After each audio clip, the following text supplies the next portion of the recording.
ఆత్మీయులే నన్ను అవమానించగా, అన్యులే నన్ను అపహాసించగా, ఆత్మీయులే నన్ను అవమానించగా, అన్యులే నన్ను అపహాసించగా, అండ నీవైతివయ్యా, నా కొండ నీవే యేసయ్యా.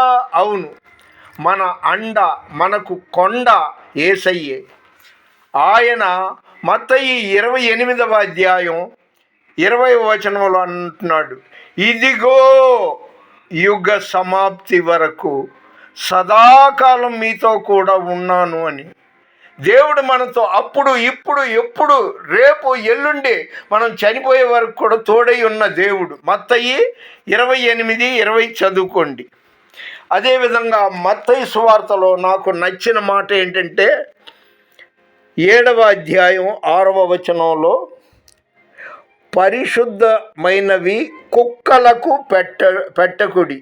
పరిశుద్ధమైనది ఏంటండి? వాక్యం, దేవుని వాక్యం. పరిశుద్ధమైనవి కుక్కలకు పెట్టకుడి అంటే అర్థం ఏంటండి? పరిశుద్ధమైనది బైబిల్, దేవుని వాక్యం, గుడ్ న్యూస్. దానిని వినని వాళ్ళ ఎదురుగా పరిశుద్ధమైనది కుక్కలకు పెట్టకుడి. కుక్కలు ఏం చేస్తాయి? పెంట తింటానికి వెళ్తుంది.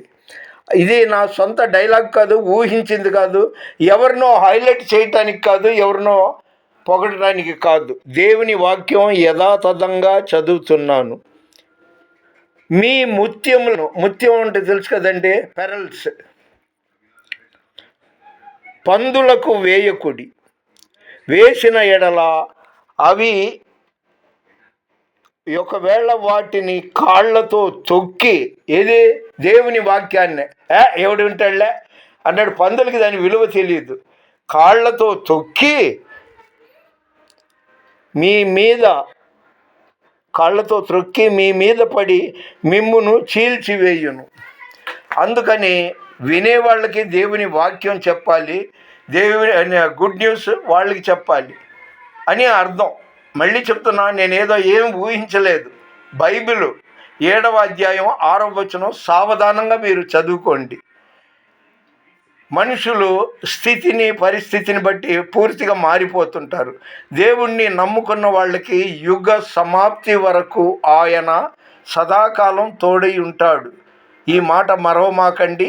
ఈరోజు జూన్ 23వ తారీఖు 2026వ సంవత్సరం. God bless you.